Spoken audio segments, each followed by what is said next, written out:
welcome to this very special event where we will present preliminary findings from a large Danida-funded research project that includes researchers from Addis Ababa University, from Osrea, which is a Pan-African social science research institution, from Lund University, Tufts University, and DIIS.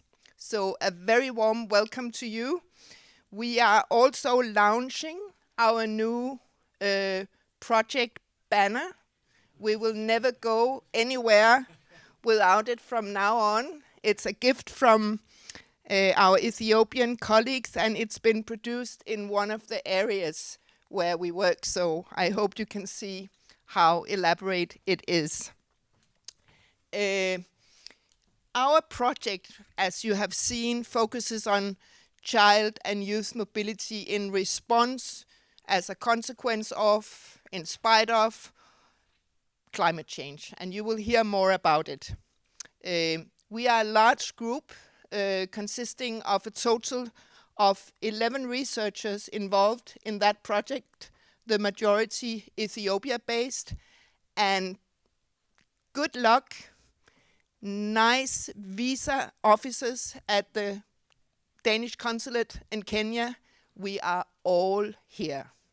So that's in itself amazing.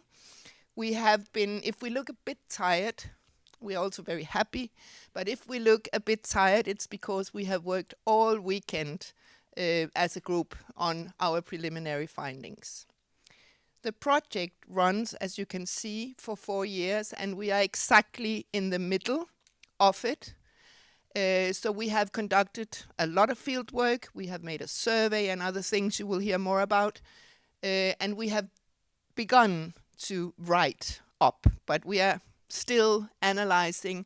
So what we will do today is that we will share with you some of our preliminary findings, and what we have done over the weekend is to discuss and what more needs to be done.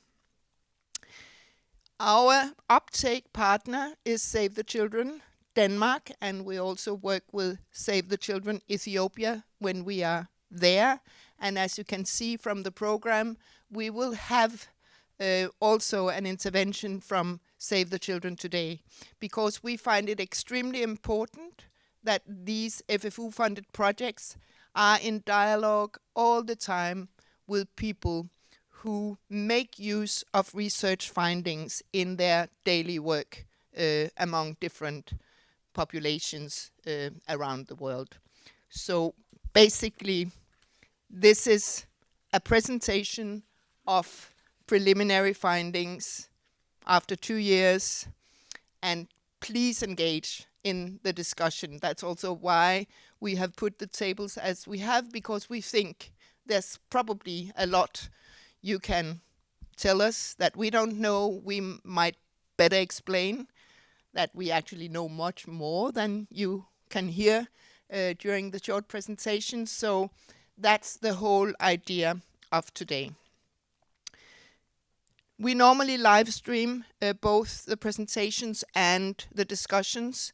Since we are relatively few today, and since we are mostly people either involved in the research project or working in Save the Children, we thought, okay, we live stream sort of the presentations, but we go for a more formal, informal discussion afterwards. So we will not live stream that. We can take notes, whatever. It's not that it's secret, but it needs microphones to be able to live stream. So that's the reason why I just wanted to say that. So today we have 6 speakers. We have produced a total of 7 papers in the research group this far. We have chosen to present 2 of them today that sort of go across various of the themes we work with, but other people might sort of pop in with a little insight here and there if they are not presenting today. I will be followed by Dr. Tekalign Ayalew, sitting over here, who is the co-PI together with me of the program. So he is coordinating all our efforts in Ethiopia and is a long time and very dear colleague. We also have Kyia Gesahegne coming in the door. There was cake. Yeah. Kyia Gesahegne has joined us within the last year. She's a senior researcher from Addis Ababa University and has also joined us for the field work. Then we have Kimberly Howe from Tufts University, who has also been part of the field work and who has also a long and close working relationship with Save the Children. You will also meet Ida Marie Vammen, my colleague from DIIS, senior researcher at DIIS, sitting there. You will also listen to Yestila, sitting here, Yestila Bekele, who's an assistant professor at Addis Ababa University in political economy and development issues. And finally, we have asked Schaer from Save the Children, who is a climate change advisor there, to sort of tell us what is Save the Children doing, but also tell us what we are doing well and what we could do less well. But as you can hear, this is not all the persons from the program. So apart from those I have mentioned, we have Dr. Trufina Mokena sitting here, Kenyan national, but based in Addis Ababa. She is the director of Schaer, the institution that administers our project, and is also engaged as a senior researcher in the project. We have Professor Mo Hamza sitting next to Trufina from Lund University, disaster risk management and mobility expert. We have Aglilu Amsalu sitting over there, also associate professor at the College of Social Sciences in Addis Ababa University. And finally, we have our two PhD fellows. We have Temesgen Chipsa sitting over there, working in the Oromo area, doing field work there for his PhD in collaboration with us. And we have Abera Ogato sitting there, also a PhD student. These two PhD students are both attached to the Institute of Social Anthropology in Addis Ababa. Enough of presentations. I will now ask my colleague Tekalign, Dr. Tekalign, to please introduce the program as such before we go into the presentations. Thank you, Nina. Good afternoon. So I will be presenting only the project objectives and also the methods and the materials that we used and how we selected the field sites, and so far what kinds of data we have collected. So just to start with the Pathways project, of course it's online, you can see it, but just quickly, generally this is the Pathways is the abbreviation, but it's complex pathways of climate mobility for children and the youth is our project. As you can see, it focuses on children and the youth aged from 14 to 25, how they cope with climate stressors in situations of extreme climate events and slow changes. Through collaborative research, we explore, as Nina was saying, we collaborate at Addis University, Lund University, Tufts, and of course DIIS. So there are a lot of senior researchers from different parts of the world. So we collaboratively explore how young people perceive their own vulnerability and what are the available protection mechanisms and what are the resulting outcomes. So more specifically, it aims to understand how climate stressors and social protection systems affect mobility patterns or aspirations and capabilities for children and youth. Also to advance scholarly understanding and also help policymakers address adaptation and social protection mechanisms related to climate change in the future.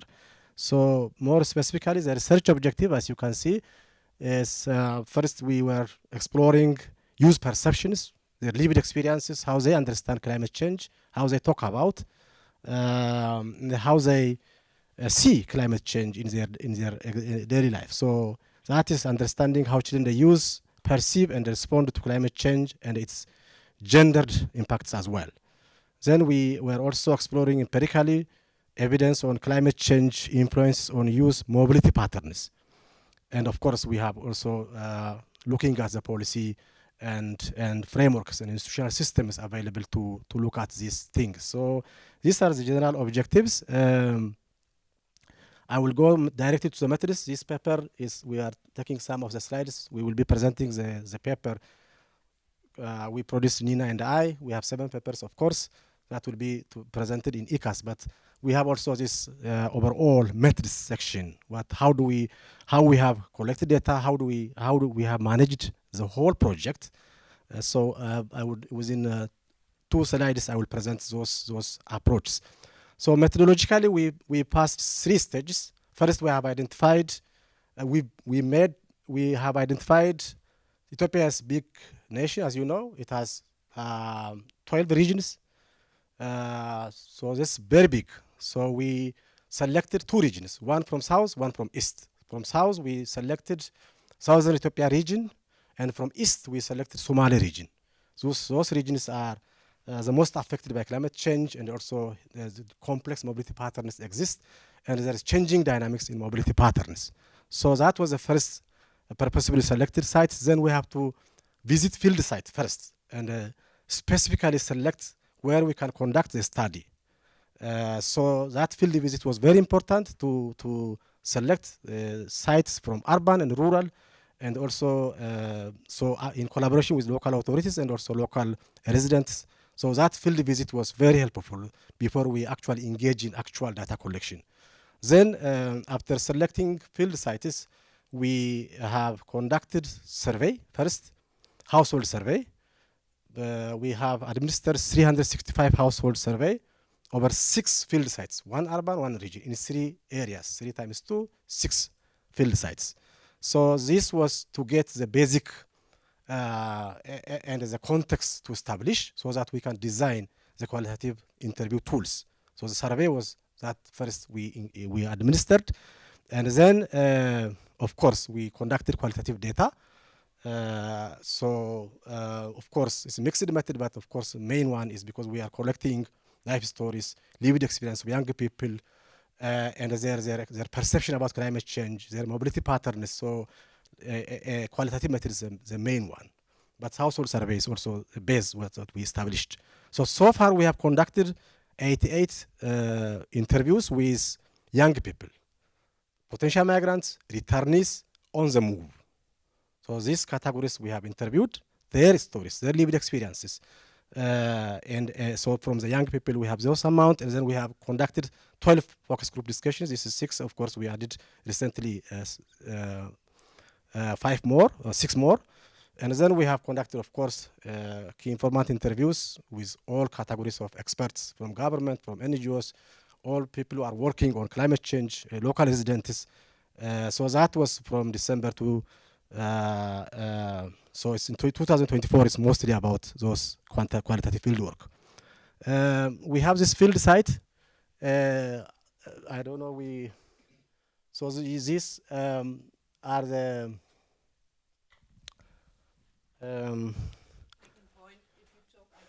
yeah, so it's a bit messy, but you can figure out if you the Ethiopian map. So the southern region is that one. So in the southern region we have conducted this, and the Somali region is the east, the pastoral and agro-pastoral lowland, which is most affected by climate change. You know, Somali region is highly affected by, and there is a lot of international NGOs intervention in Somali region. Vast geographically, huge in population ones. And the ideal location is both transition, origin, and destination for migration pathways, both to the Middle East and back to the Europe. And it's also major destination for migrants from Somalia, Central Ethiopia region coming to those area. Therefore, Somali region is ideal. And of course, we not only conduct the field work in villages, but also those on the move. So we selected certain urban areas. These are Addis Ababa, Jijjiga, the capital city of Somali region, and the Kabrebiya, also another zonal Warada town in Somali region. So we have these field sites. So we have these sites selected. Therefore, the 3 sites are from the 3 regions. We call it Warada. Generally, a region divided into zones. Zones divided into Waradas, and then local administration. We call it Kabele. So from southern Ethiopia region, we selected 2 Waradas. One is Chancha Warada, another is Dugna Fango Warada. So this is, one is a highland, which is highly affected by landslides, environmental change, and also, of course, established migration pattern now affected by climate change. So this combines both midland and highland. Dugna Fango is lowland in southern Ethiopia, but Walaita zone is historically very known for child migration. But this, because of climate change, the mobility patterns changed, and climate change becoming severe, or the main driving force behind, and drought and all the climate change related vulnerabilities are happening in this Dugna Fango Warada is the main area of origin for child migration. So that's where we conducted the field work. And in Somalia region, as you can see, this is a big region. The whole, this one is Somalia region. You can see this is a regional map of Ethiopia. So Tigray, Afar, Amara, Oromia, the Somali, central is Oromia. Then you can see southern Ethiopia. So it's 12 region generally. So this is a big one. So we can't conduct all the research in the entire Somali region. So we selected Kabrebiya. Here, this is the most affected area. So it's a Somali region, both pastoral and agro-pastoral. Because of climate change impacts, pastoral mobility is affected, disrupted. There was changing forced mobility and also displacement. Because there's conflict, displacement, and climate change also intersect in Somali region. So that was the ideal location. That was Kabrebiya. So we selected that location for our field site. So that's, I think, what we have done. In the papers, you can hear more about what findings are. Of course, this is just to give you the overview of where we did the field work, how we did the field work, and why we selected. Of course, we do it for the surveys. There are contents, there are technologies that we used, as you can. So I don't want to take you much of your time going to details of the fieldwork techniques you all know. But this is just to give you the overview of the methods, the sites, and the approach that we have engaged in. So I stop here and invite the next. Ninna, you can. Yeah, we will then go straight to the paper presentations, and as you have seen in the program, if you have seen the program, the first one is co-authored by Ida, Kim, and Kyia, but you have probably decided a way of presenting it that I won't interfere with. I will give you the mic. Do I need this camera? No, just one. Okay, good. An air traffic controller now. So that's great. Maybe this. Okay. Do you want to stand next to me? No. Okay.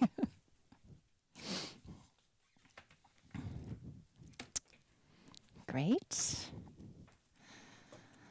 So thank you so much for coming today. We're really excited to present some of our preliminary findings and to get your feedback on a new conceptual framework that we have developed. Yes. So our work obviously fits within the overall objectives of Pathways, but we've narrowed our focus to one of the regions. We're working in the southern zone in Walaita. And we have focused on a particular subset of youth, namely those that have left home and migrated to one or more locations within the country, so staying within Ethiopia, and then eventually returned home. So we're calling them returnees. And just to take you into our thought process, we became interested. Am I making a strange sound, or is it just in my ear? Maybe I'm talking too loudly. Sorry. Okay, but it's okay. Great. we became interested in returning youth after hearing about forced returns as part of government-sponsored development in Addis, as well as some so-called voluntary reunification processes where NGOs assist young people who have migrated to urban areas to be reunified with their families, to return to their families.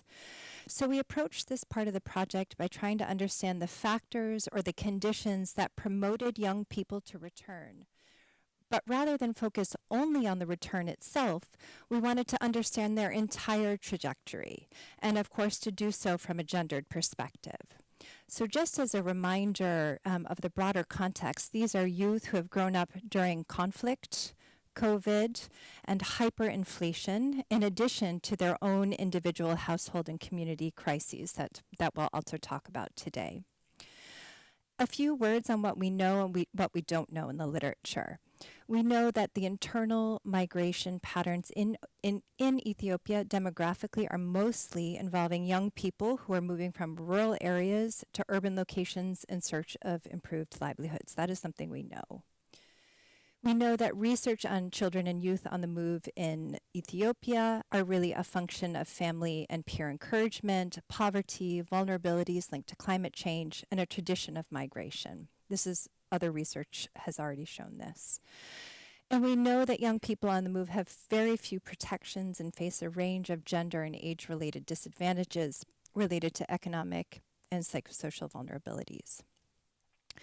But what we don't know, and where we come in very nicely, I think, is that there's a lot more known about drivers of out-migration of youth out of Ethiopia to the Middle East, for example, and we know very little about the experience of return. So a quick note on Walaita, our study location. Here's a picture taken, not by me, about this is what Walaita looks like. The population is the rural population is heavily reliant on subsistence farming. It's particularly impacted by climate change in terms of droughts and erratic rainfall.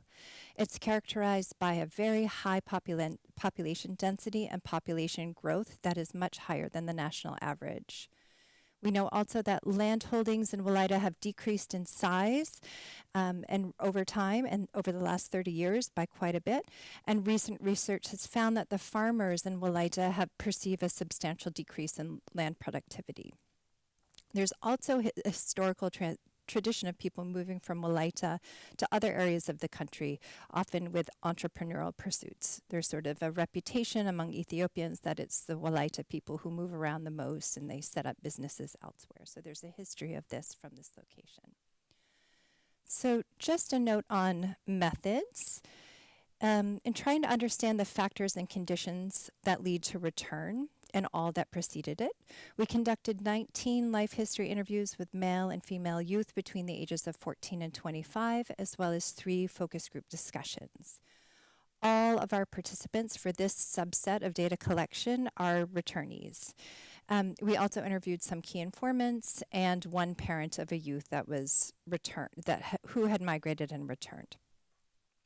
We used a life story approach with youth because it allows for several things. It can take us through the whole trajectory of their lives. They can choose which events to disclose and which to emphasize.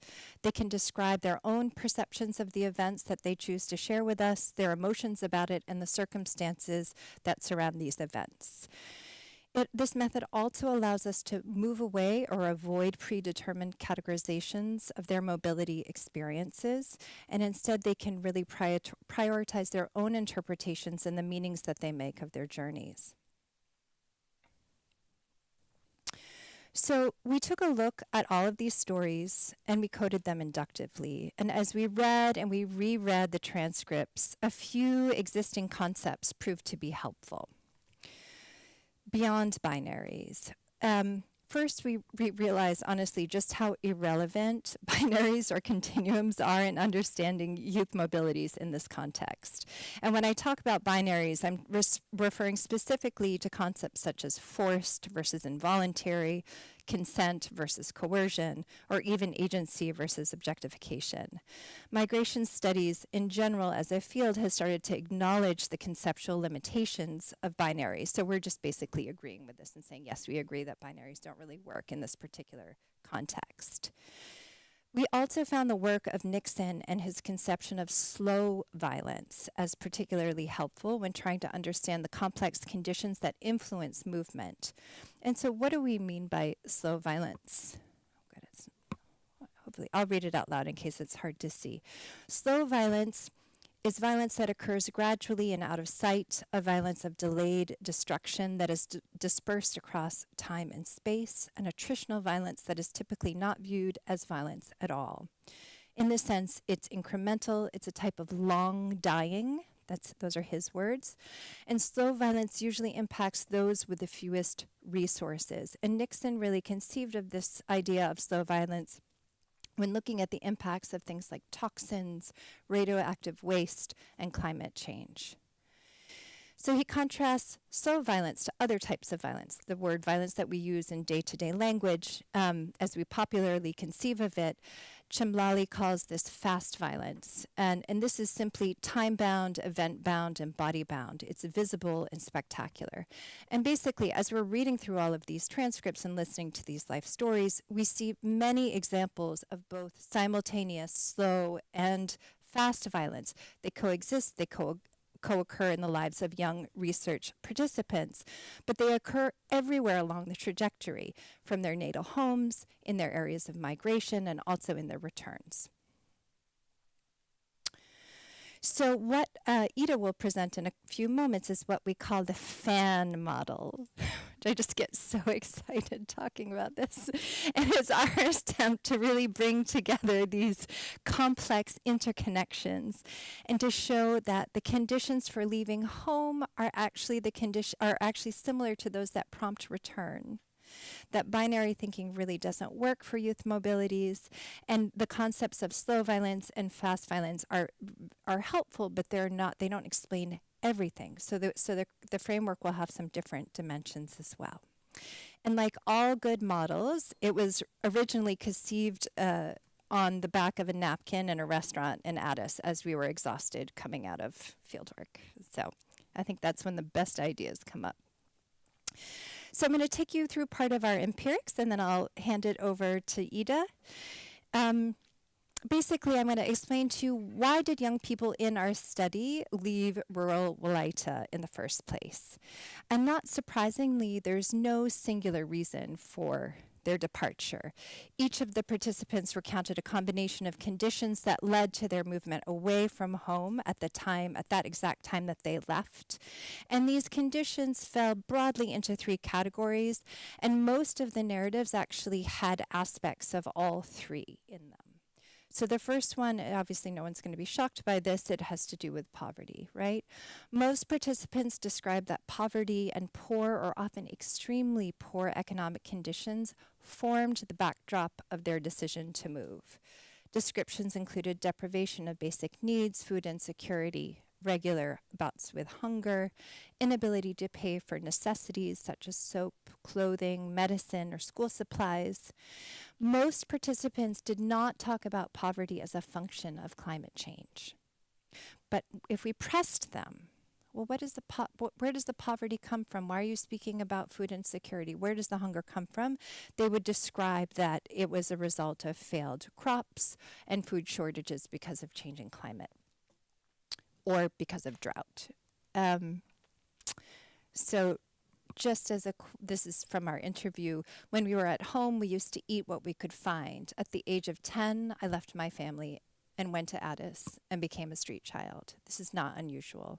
We're talking about 9-year-olds, 10-year-olds describing that they themselves decided to move, which is quite extraordinary, I think. The second category of reasons are those related to family distress. And the distress is more than really just distress. I wanted to say something like, family disaster or something like that, because the stories are really quite hard to hear. So in addition to chronic impoverishment, most participants also described that their lives were characterized by a shock in the family, parental illness, injury, being an orphan, death. Some were described being mistreated by a sibling or a step-parent. And leaving home did not usually occur immediately after the shock, like the day after the parent died, but it was described as a pivotal precursor to the eventual movement. And just a quick quote here. The reason for leaving home was my family's financial struggles. My father was the sole breadwinner. Tragically, he suffered a fall, injuring his leg and becoming unable to work. Life became incredibly difficult. We faced severe food shortages. I felt overwhelmed with worry and decided to move to the city. I was 15 at the time. This third category, opportunities and hope. In their descriptions of leaving home, participants also left when they did, at the moment they did, because a third person encouraged them to leave and or facilitated their movement or their transit in some way. It could have been a parent, a member of the extended family, a neighbor. Most also hoped that moving obviously would bring about some improved economies for themselves and or that they could earn some money to help support their native families. And there weren't big gender differences with this, which is interesting. A couple of participants felt that their peers also influenced their decision to move, although this was most often heard in the stories of key informants. Peer pressure. Peer pressure is a big factor, and less so in the participants themselves. So now I'm going to turn this over to, oops, sorry, I'm supposed to read something here. Here is a nice example, although quite sad. I don't know my parents. They died when I was young. After we lost our parents, our elder brother took responsibility and started raising us. I was with my brother until I was 13. Life was hard when I was with him. We were unable to get food. In addition, my brother had difficulty in providing materials for school. Neighbors arranged for me to go to Nazareth, so I went to Nazareth. So here you see aspects of all three kind of layered on top of each other here. So now, Ida, thank you so much.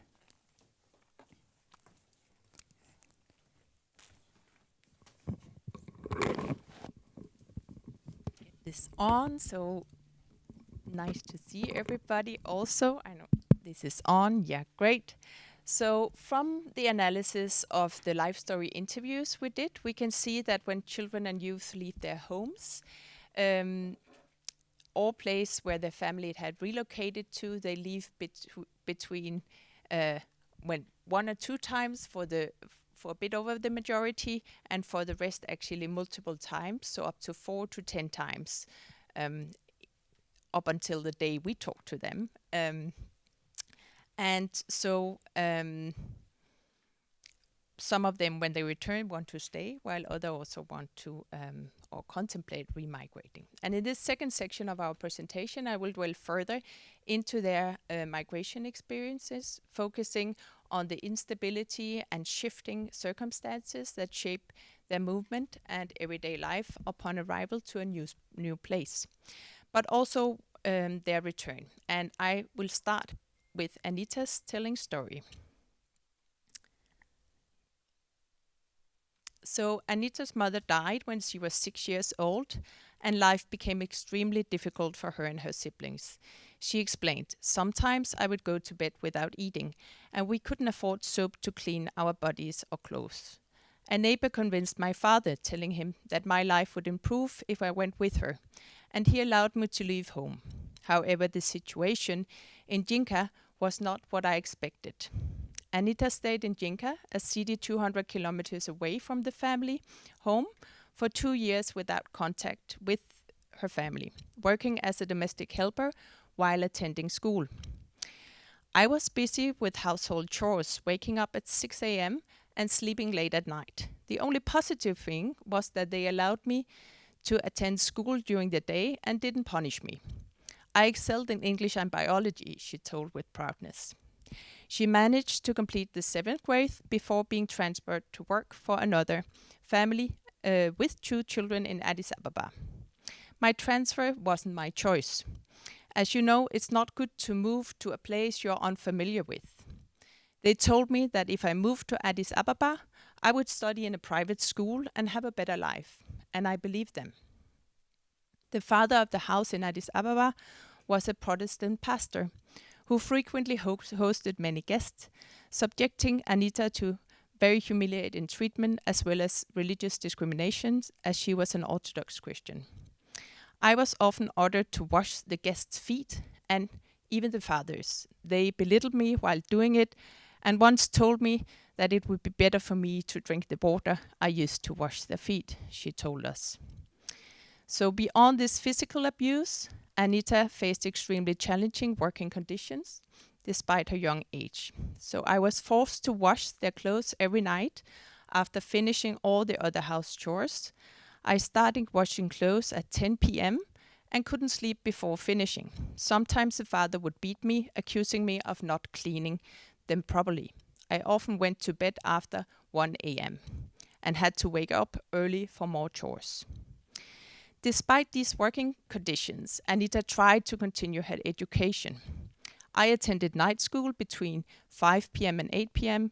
after completing all my work. Sometimes they didn't allow me to go to school because of the workload. As a result, I was held back and had to repeat a grade. But after I stayed there 2 years, I finally completed 8th grade. The family didn't let her communicate with her family, as they feared she might share her experiences with them and would plan an escape. Sometimes I felt hungry, even when there was food in the house, because they counted the injera. If they cooked special foods like meat, they wouldn't let me eat it. I would have soup instead. This made me feel hopeless and question God, but I continued praying for relief. As a maid for the family, Anita received no payment for her work, but the landlady of the house where the family lived became her friend. Witnessing this mistreatment of this rather young girl, she gave Anita money for transportation, food, and her children's clothes, and also emotional support. And in the end, she also supported her escape. Anita tells us about her journey back to Sodo. On my way home, I felt a profound sense of joy and even sang spiritual songs on the bus. Her family was very happy to see her. They actually expected that she might have died after 4 years without no contact. And when we met her 2 years after her return, she had started to rebuild her life again. She now attended school regularly and strived to be on top of her class.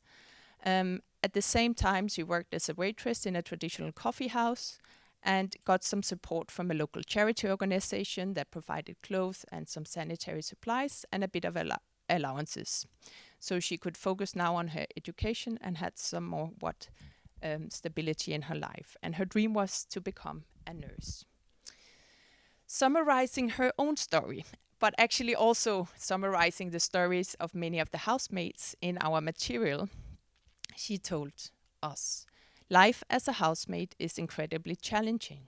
Many housemates are physically or mentally abused. They are often underpaid or not paid at all. I remember one housemate in DIIS who worked for 500 beer a month. That's a little bit less than €3, or a little bit more, I think. She sent them directly to her father while she received nothing. I wonder what her future will look like. So, the young women in our study predominantly worked in restaurants, bars, coffee shops, or as domestic workers under similarly exploitative conditions as Anita. They typically describe their return not as a planned decision, but as a necessary escape from labor exploitation, sexual violence, as well as gender control and mistreatment by employers and occasionally also the children in their care. So during the focus group, one focus group discussion with female returnees in Soto, participants identify multiple factors driving girls' return, as you can see here, and they especially emphasize this, the mistreatment, the lack of food, and not being paid, basically. Then, if we look a little bit towards the young men in our study, and here you can see one of them showing the name of his sweetheart he met in Addis Ababa. He got that tattooed. And As Kim explained a little bit, many of the boys that become street children in Addis Ababa struggle a lot with the new urban corridor project there, urban development project that pushes basically the people that normally live off a street economy and forces them home. So while the young male youth's return are also driven by experience of labor exploitation and rough living conditions, especially for those who became street children in Addis or Soto time, they are also subjected to drug abuse, as well as state violence and public and institutional control, more linked to fast violence, so especially conscription threats and forced removal and return of street children, most of them against their will. But their returns are also shaped by emotional and reflexive dimensions, like longing to be back with their families, really not adjusting in a new climate, and educational aspirations. So our research revealed these critical multiscalar issues driving youth mobility, as shown in this chart. But rather than simply layering these factors, we wanted to develop a more dynamic model that captures the entanglement and often cyclical nature. And this is really work in progress. It was also called the empanada model at one point, but right now it's called the fan model, and maybe after our conversation today it will have a new name. But we call it the fan model approach, a framework that moves beyond the traditionally forced voluntary continuum to illustrate how local mobility strategies connect with broader systemic and environmental factors throughout the migration process. So at the most intimate level, the model shows how child and youth mobility links to embodied experience of hunger, illness, violence, including sexual violence, while simultaneously these experiences are also shaped by, we can say, the most global level, right? Climate change and global inequality, of course. The fan structure reveals how constellations of forces operate over time and highlighting the cyclical nature of poverty, exploitation, and violence that shape young people's navigation of multiple constraints. So we think, hopefully, this approach can help us grasp at least three key elements. It can capture this multiscalar and overlapping factors, as I just mentioned, shaping decision-making in a context where youth are often compelled to move. Secondly, it can help identify reoccurring patterns of volition and force along the mobility trajectories. And it can demonstrate how migrant decision-making is shaped by the intersection of past experience and trauma, like Kim just mentioned in relation to the family, for example, present conditions, and also anticipated futures. So unlike these linear continuums we talk along, our fan model incorporates multiple forces operating simultaneously and at different temporal trajectory points, including conditions of slow and fast violence. So the idea is basically, we haven't gotten to that yet, but really to try to link each life story to each of the layers. So the inner layer is a reason to leave, their experiences while away, and the reasons for returning. And by doing so, we hope we can see some more clear patterns in our research, and we think it could also be a model that could apply to other contexts, because you could add layers that was particularly important in that context. So it will also be very interesting to see across our three field sites later on. This was just basically from the Bolaita data, or the specific life story interviews. So we really welcome your feedback on this, as it's work in progress. But yeah, thank you very much.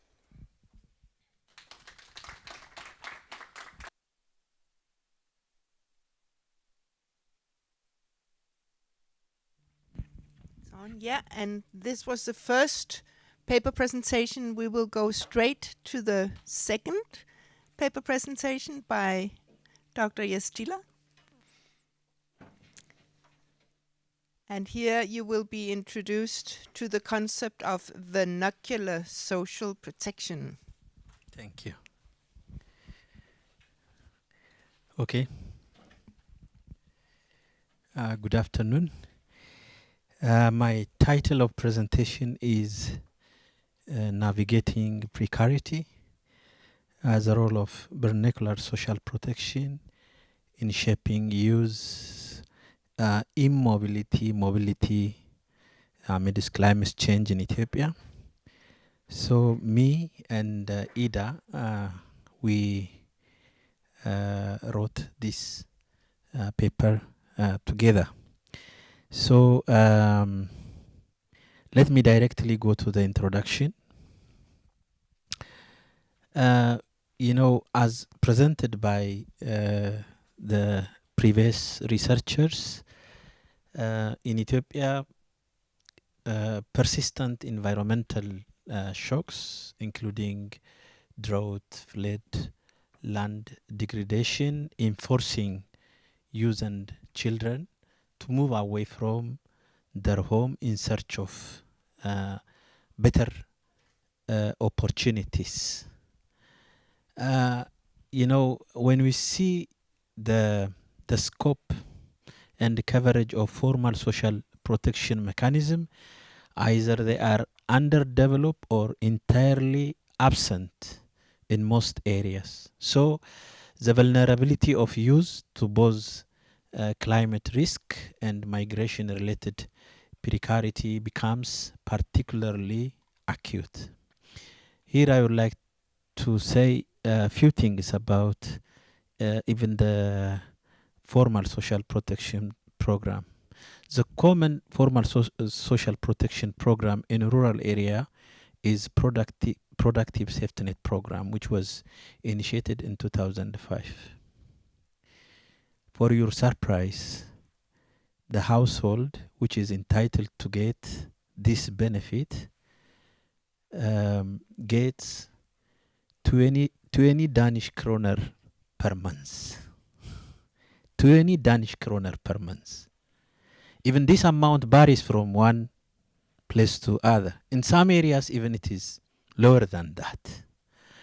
So, you know, against this backdrop, the vernacular social protection systems have remained, you know, crucial coping mechanisms for member of communities in different areas.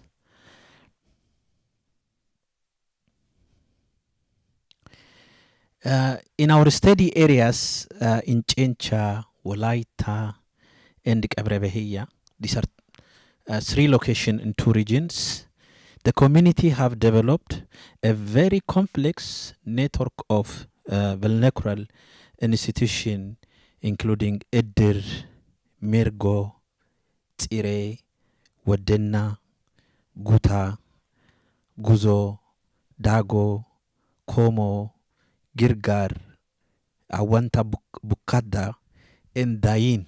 Now these are different kind of traditional informal social support system in these 3 different areas. For the community in these areas, these systems are more than just a social arrangement. They are a dynamic social infrastructure of care and resilience that have evolved to meet local needs in times of this recurrent hardship. Despite their contribution and significance, vernacular protection systems remained underexplored, or you know they are given less attention in academics even and political discourses.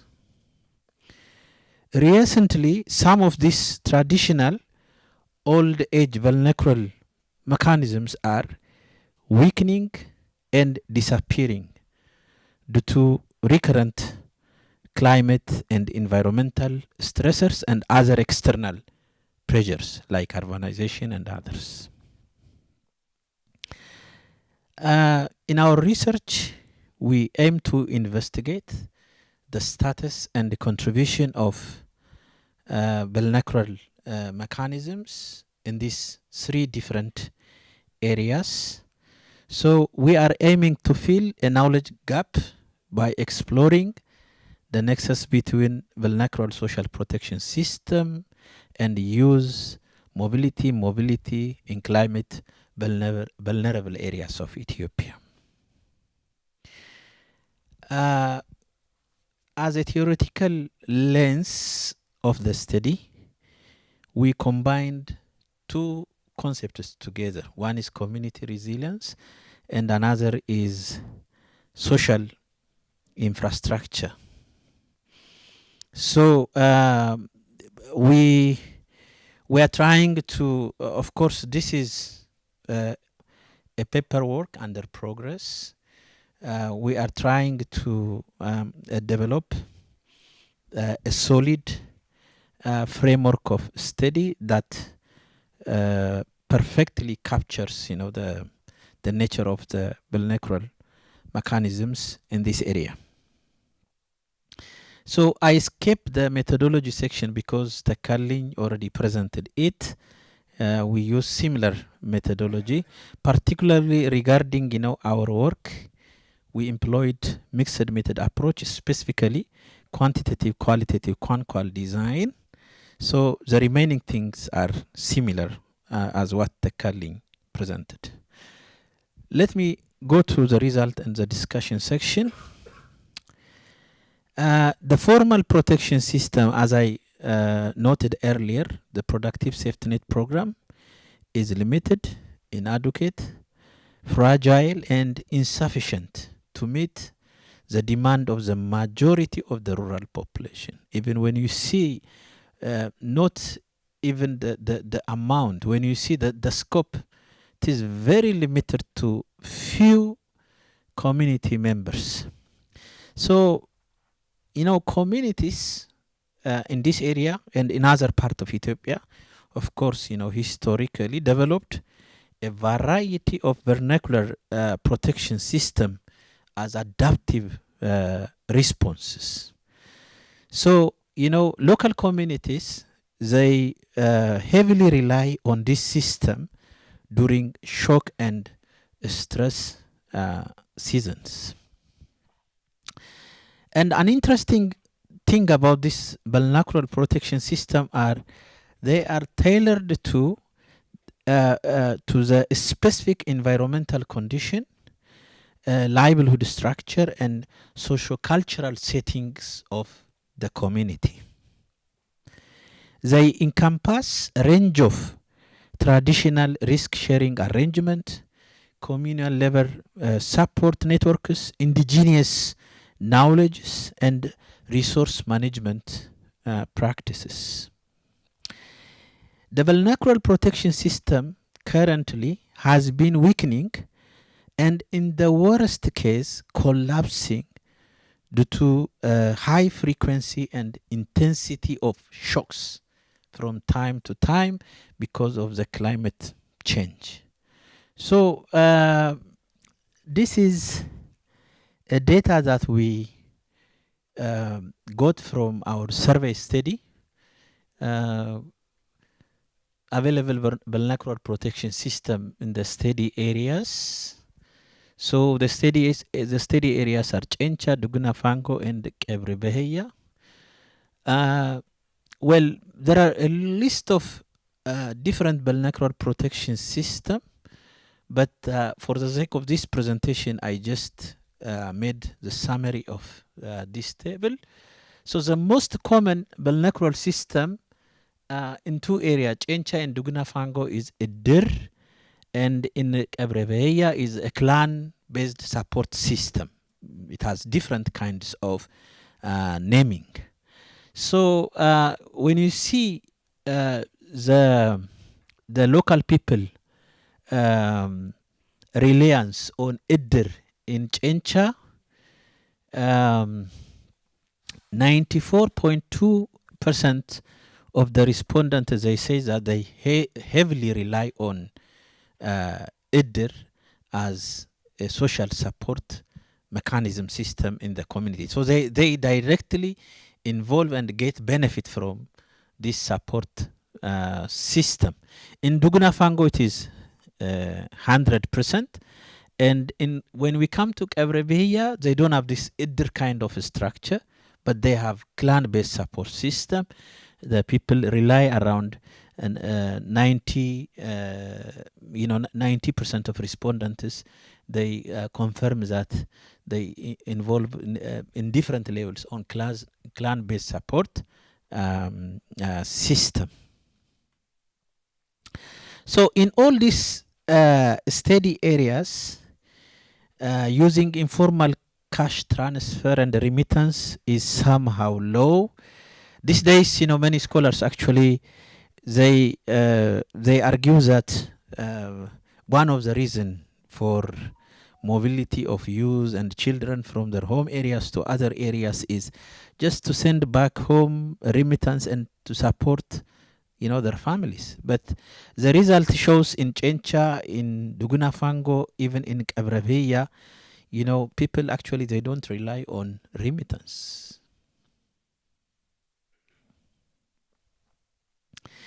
And then this is, again, a survey result regarding assessment of the status of informal social or vernacular social protection system in this area. As you can see, we asked them actually these 3 questions. How, this vernacular protection system in the community, they operate. So 51% of the respondents in Chencha, they responded that the vernacular system exists and works very well. In Duguna Fango, 61.2, and in Kebrebeya, it is 72. It's not visible here. Sorry for that. So you can see the result from the respondents. Almost in Chencha, around half people they believe and think that these systems exist and works very well. In Duguna Fango a bit higher, but when we come to Kebrebeya, it is again. So this result tell us the vernacular system in Chencha is getting weaker and weaker. In Duguna Fango, and then in Kebrebeya is somehow better.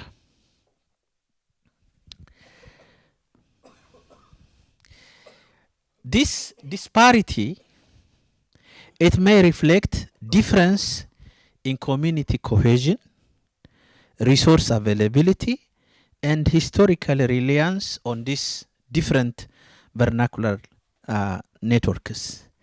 The higher percentage, that is 77.2 in Kebrebeya, it suggests a stronger or more visible presence of informal social protection or vernacular system, which may be attributed to robust local tradition of mutual aid and support in Somali community.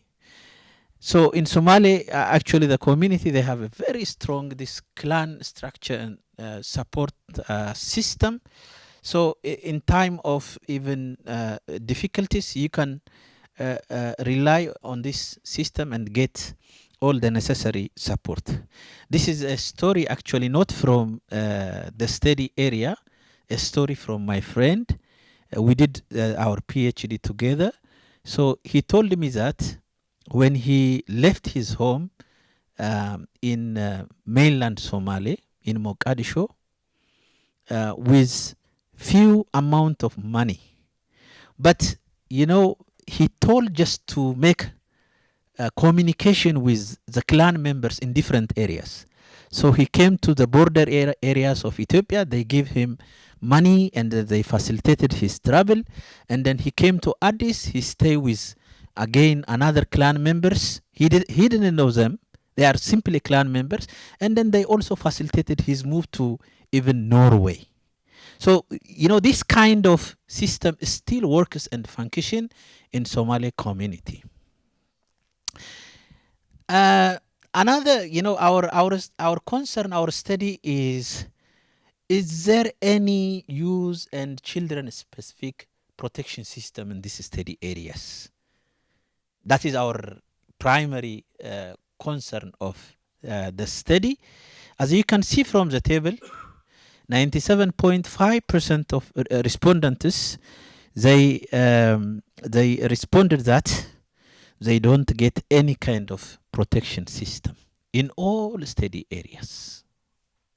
So the existing informal protection, both formal, informal protection systems, they exclude youth and children, and they primarily aimed to give support for adults, particularly even not women, male adults.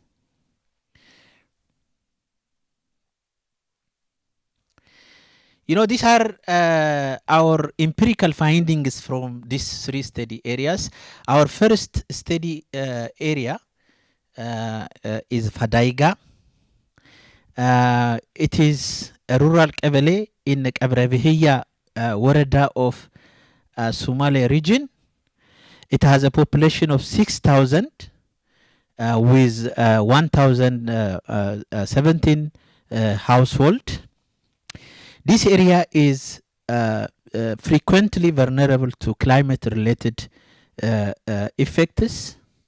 So the local people, they use various vernacular systems which are historically rooted in clan-based support system. So the common support system is known as girgar. They call it girgar in local language. Girgar operate in principle that every household has morally and religiously an obligation to help its immediate neighbors. So it is a long age practice common among Somali communities. Even in our latest fieldwork, we realize that if someone fails to give support for his neighbor, he is in a kind of trouble, that neighbor can accuse and ask, kind of what, justice, or I don't know, from the local clan leaders for being failed to support him. They have this kind of strong system. So this support takes different forms of sharing, like food. You can share food, milk, water, even livestock. So Girgar not merely viewed as a charity, but as a survival mechanism embedded in the community collective resilience. Based on our survey and qualitative interview investigation, these days this system is again, getting weaker and weaker because of a frequent drought and climate change stressors. People actually, they are just moving into deep poverty. Now the concern of every household is on how to survive on this situation. Another vernacular social protection, which is currently emerging, is DIIS. They call it DIIS. I'm talking about this local practice from the Somali community in Fadaiga village. This is an interesting system. It emerged very recently. It is a food credit system that serves as a crucial coping mechanism during the period of hardship. So in this system, whenever a household faces a problem, what they do is they get food in credit from the nearby shop around the cities without incurring any interest rate. And then the loan, it may stay for 2, even more than 2 years. When they get, the money, they pay back that money. So this shows how the society actually build a trust, a strong social capital, relying on each other and supporting each other during the hard time and hardship. Now the question is, do youth benefit from this both system? The answer is no. This system primarily serves the interest and the demand of the adults, not the youth or the children. Another study area is Ankadamot. This is in Wolaita, Sodo, one of the rural Kebele in Duguna Fango Woreda. The total population of the Kebele is 3,680. Actually, the number of population from one Kebele area to another Kebele, it varies based on the geographical size, the topography of the areas. There are various vernacular system in this Kebele. Iddir is the most common one. Iddir, it is rooted in family and neighborhood based networks, which is a kind of mutual support system, especially during time of illness, social crisis, and other problems. This traditional system, locally referred as Madwa, they call it Madwa, the Idra. So it was characterized by strong interpersonal ties and a culture of solidarity. The structure and practice of Idr have undergone significant transformation very recently. This system have been largely replaced by religion-based Idr groups. Initially the Idr was structured in neighborhood and familyhood. Now we see a shift based on religion affiliation, particularly Protestant churches.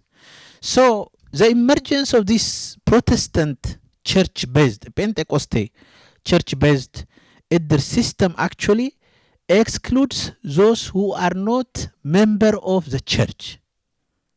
So the Idr system now, it confined only, to the member of the church groups. This is forcing, some of the community to be converted to the religion. Otherwise, they cannot get any support. And another interesting emerging new vernacular protection system in Anka Damot is known as Mirgo. Actually, this is a new vernacular system which is introduced by users, returnee users. So the idea is someone in the city buys a cattle and then gives for some of the users who live in the village areas. So the users in the village areas, they take care of this cattle, and whenever there is a shock, a crisis, they sell this cattle and then they share the money as a coping strategy. So you can see how the society is trying to develop different kind of adaptive protection system in both in Somali and Anka Damot areas.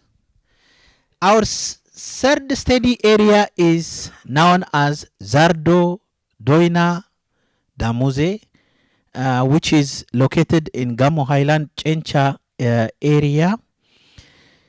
The total population of this Kabele is around 4,650. a unique aspect of the Gamo community is they developed a vernacular protection system based on a labor support system, unlike the other areas. So Guta is one of the most common labor support social system. It operates at the neighborhood level. You know, neighbors, they can establish their own Guta, and they serve, you know, this Guta serve as a mutual aid support system. So member of the Guta take a contractual labor collectively. It can be agriculture or house construction or whatever work. So the money they got from that work actually pooled on the in a communal, as a communal fund, and then during the time of crisis and problems, member of the Guta, they can claim or they can demand, you know, that money to overcome their challenges. And then another, as I said, the Gamo community actually they have different kind of vernacular system which is based on labor support. Tire is another one. This is a vernacular protection system developed by users. So use in the areas actually they also give, you know, this labor-based support system, and then the money they got from this support system use commonly. Sorry, let me go to the conclusion.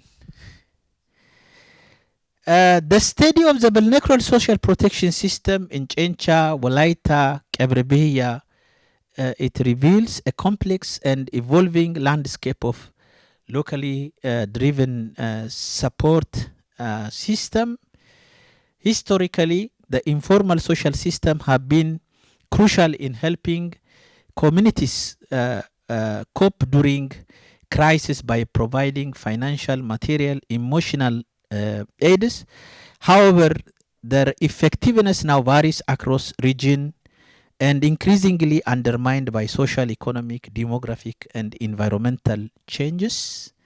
In Chencha, the traditional system like Guta and Tsire have long supported community solidarity through labor sharing and savings, especially during health crisis and celebration. However, they are now under pressure from the youth migration, declining trust, weaker generational ties, and modern economic demands, leading to the reduced youth involvement in this system. In Walaita, the traditional elder system have shifted toward a religion-based support system due to the speed of Protestant Christianity, leading to new form of new member exclusion.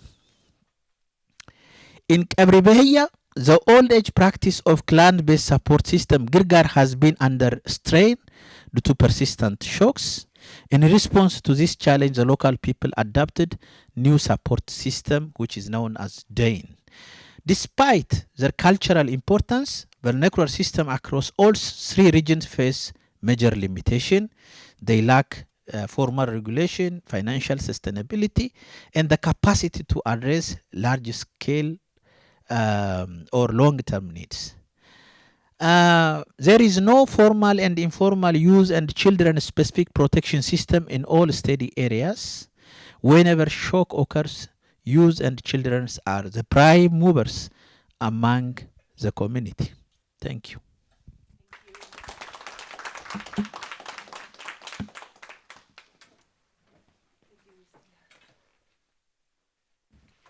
And we are now happy to welcome Caroline Schaer to take the stage.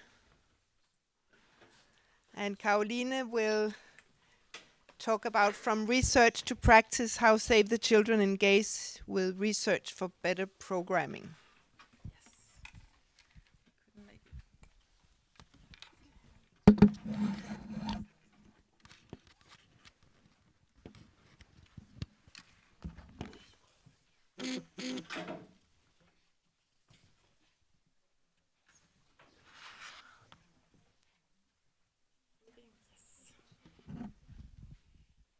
Okay, thank you very much. Can you hear me loud and clear? Great. Thank you so much for this opportunity. I will take us a little step back to introduce you a little bit to the work that we're doing at Save the Children, why research is important for our work, and finally I'll try and have some initial thinking as to what we just heard in the previous presentations. So my name is Caroline. I'm a climate advisor at Save the Children. I also have a background in research, so it's really great to hear about this amazing and important qualitative work that you've been doing, and looking forward to hear more in our discussions. So for those of you who don't know Save the Children so much, we work from the perspective that the climate crisis is a child rights crisis, because in a world where communities experience more frequent disasters, where children are more and more vulnerable, it's not possible for them to fulfill the full spectrum of their rights. And when I think rights, I'm thinking about sustainable and healthy environment, access to education, access to quality health services, to live a life free of violence, etc., etc. In terms of our main engagement, we have these 5 thematic pillars for promoting climate action for children and young people. We work with advocacy and programming. We work with anticipatory action, so how to prevent climate shocks and negative impacts for children. So that could be about making funds, flexible funds, available for communities, for them to plan what they need in terms of securing critical infrastructure, for example. We work with locally led adaptation and resilience building. So this could be livelihood programs that have a specific focus on children. It could be about green skills for young people, etc. We have worked for a long time with education and climate resilience. So this is about mainstreaming climate consideration in the education sector. Could be about climate curricula, about securing education infrastructure. It could be about supporting med clubs for children in schools, etc.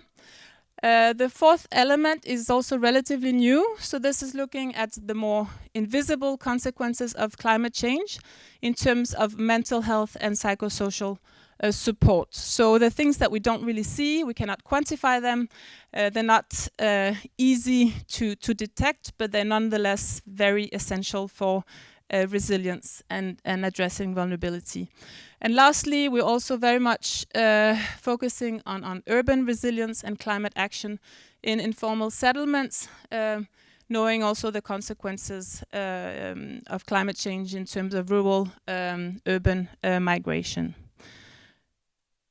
Our key objectives, first of all, we're looking at mainstreaming climate considerations in child-focused sectors such as social child protection, education, health, etc., so that these services are available and not negatively affected by climate change. Secondly, we're working at promoting strong, accountable, and inclusive governance systems that protect children's rights and protect them from the impacts of climate change. So this could be looking at child-responsive laws and policies, looking at how we can make climate finance work for children, decentralizing climate finance, etc.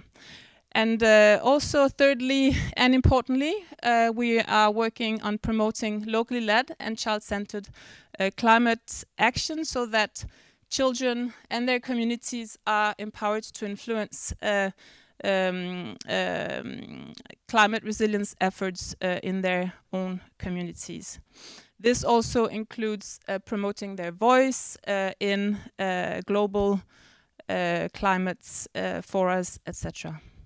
So this was very fast, but just to give you an overall idea, so we're working with the program development and technical assistance in our countries. Advocacy is a key element. It's global advocacy about, promoting children's and young people's rights, but it's also advocacy at the national level, integrating children's perspective in national adaptation plans, in NDCs, etc. I mentioned enhancing access to climate finance for children, mainstreaming climate across sectors, and the reasons why we are here today, promoting evidence, learning, and research in our work. And why is that important? Well, it's an increased priority for Save the Children these last 5 years. We know that there is a lack of robust evidence on the specific impacts of climate change for children and young people, for them in their lives and for the sectors that they depend on, for example, education, health, and child protection. So we are we have an ambition to address some of the silos that we often experience in our work. We have researchers working here, we have practitioners working here, and we would very much like us to have more dialogues and do some more work together. So how do we do that? We have, first of all, engaging in these long-term research partnerships. This could be with the national research institutions, with you guys, with with Copenhagen University, RUC, etc., etc. We also would like to enhance knowledge and learning through a research community of practice, because we want to enable peer learning, exchange, etc. A central enabler in our work is also looking at participatory approaches to research to make local voices heard. So this could be through participatory action research, age-adapted tools, and a central element here is that we would also like our research tools to be used not only for research, but also for advocacy. So for example, using photo voice methods to show how children and young people, to show their realities also in national and global forums. And a central element is also to give back to the community, so how to enable this feedback loops to share learning and to support communities in taking action themselves. So I mentioned that this all leads to increased, better, more efficient, hopefully, programming and advocacy. We are also improving the tools that we work, because we're also very much learning from you as to how we do our assessments and research. We're filling evidence gaps within Save the Children Denmark, within Save the Children International, but also throughout the sector. A key element in our work is to build the capacity of local young researchers. So not only to bring their capacity, which is of course essential, but also so that their voices can be heard in their own language, in their own terms, etc. So this is something that we've done across our different initiatives. We try to give that possibility to young researchers. And hopefully also managing to do some joint fundraising. Yeah, so I don't want to repeat too much, but our role in climate research is one, to address the critical evidence and programming gaps, to have children at the center of climate action. We want to amplify children's voices in national and global climate advocacy. We would like to be this building bridge function between research and practice by facilitating collaboration between researchers, practitioners, local communities in also fragile context where we have country offices, partners, and there's already an important network of people that we're working with. As I mentioned, would like to enable access to hard-to-reach areas where we have already important local presence and partnerships. And our role is also to facilitate dissemination of some of the important results that we've also heard about today, and to engage some of the networks and partnerships that we have. For example, the Early Warning for All initiative. We have a partnership with WMO, etc., etc. So how can we put that in play with our research partnerships as well? And lastly, the importance of mainstreaming climate across sectors. So these are just some examples of the research partnerships that we have in the climate space. So we're working with youth-led research on youth perceptions of climate change, on coping and adaptation strategies. We have the important pathways programs that we're hearing about today. We're also working on the roles of schools and youth participation in Tanzania. We have an interesting research piece on locally led adaptation, how to unlock the potential of children and youth in this perspective. We've also invested in studies on climate-related extreme events in the future. So how will this impact children in the future? And there's also the STRESS program, which is with Roskilde University, which looks at the relationship between conflict, climate change, and displacement. So based on these important research pieces, we use them, some of the results, strategically to influence policy, so to support governments to embed children's voices. We use it to integrate climate consideration across education systems, across health system, child protection, etc. We use it, as I mentioned, for evidence-based programming, so how to target the most climate vulnerable areas. We need that information. How can we support child-focused programs in the best way possible with locally led approaches? Also importantly, some of the work that we've heard about just before can help us to do more predictive analysis as to where do children migrate, why, etc. We're also using information to adapt early warning systems that prioritize children's needs and contexts. On locally led adaptation, we're learning a lot on what the best practices are, because locally led adaptation systems are not necessarily focusing on the needs and priorities of children and young people.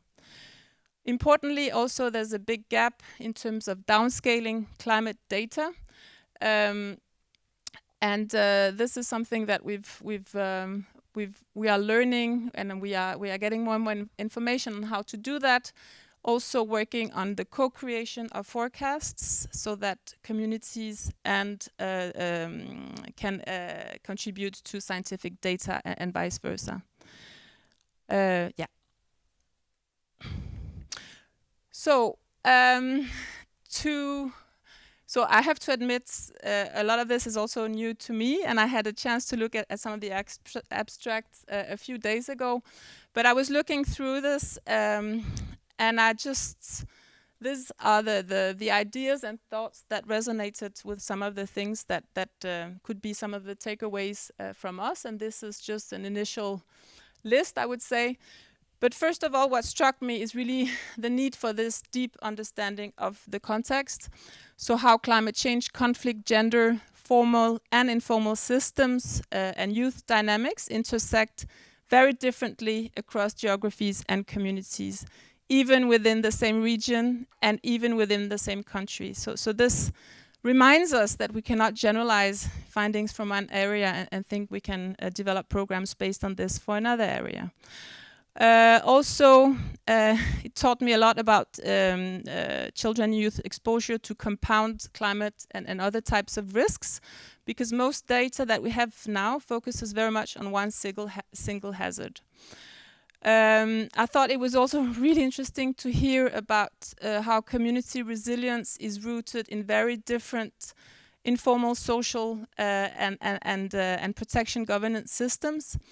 and that including this kind of traditional or indigenous forecasting and risk-sharing arrangements, like we heard about the mutual aid networks, we heard about the communal groups, how critical they are as a coping strategy, especially during crisis. But we also heard and learned that they're also under increased strain and they are collapsing. So how can we bring our experience and knowledge and funding and partnerships to support that? I also learned about the different vulnerability conditions of young people depending on where they are in their journey, on the move, going back, displaced, and the frequency of these trends. We also heard that youth and children are excluded from these more formal protection systems, and they rely on more informal systems. But we also heard, and which was concerning, I think, that even the informal support systems are typically designed for and by adults. So they don't really include children and youth's priorities. So this was just like initial thoughts that I think it's really something that can inform and enrich the work that we're doing at Save the Children. How could this look like? So for example, I mentioned our work on locally led adaptation and anticipatory action. So I think including knowledge of these informal systems and this context specificity in our locally led adaptation work is key. So we need to have that understanding before communities can develop their adaptation planning, their anticipatory action planning, etc. And this requires time, it requires investments, but it is key because without that knowledge, you will have plans that are not owned by people. So that was one thing I thought. Also key to address some of the power imbalances in the community structures that we heard about. So how young people are excluded from decision-making processes. How could we support that? Interesting also to discuss the replicability and contextual relevance. So how can this in-depth understanding from one area, what types of methods, approaches could we learn to replicate this in other areas? What would that require? We're working a lot with climate vulnerability and capacity assessments. Could we use some of your methodologies in our assessments, etc.? Also an important point is that we need to advocate for and support the co-creation of climate solutions that blend scientific knowledge with indigenous knowledge. And I don't think this can be said enough. And not only that, but we also need to ensure that they are inclusive of children and young people. Just to mention some example, I mentioned the co-creation of forecasts, because people have been adapting for generations and they have a lot of knowledge. So how can we use that in our forecasting and also in developing early warning systems? And lastly, I think a lot of these learnings could also be replicated in similar contexts of urban migration pressure, where you have livelihood stress, etc. So I think there's a lot of thinking to be done as to how we can use this learning in different similar contexts. Yeah, so that's it. It was a lot of information in a short time, but some initial thinking. Thank you so much.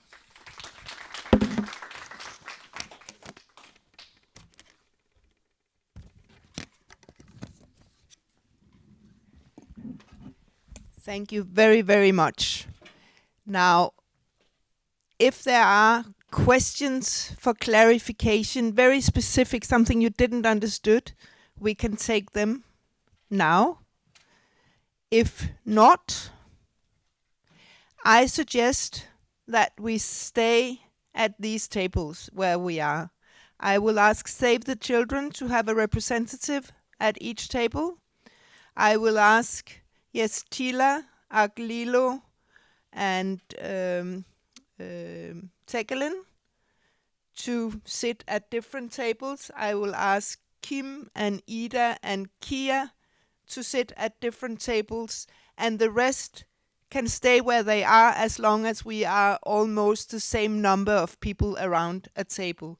Because in that way, we can speak more informally with each other about what has been presented. But if there are a few questions to the presenters, please, we do have time.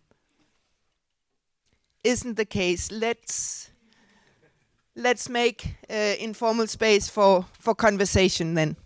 Thank you so much for those who attended until now online, and we will leave you.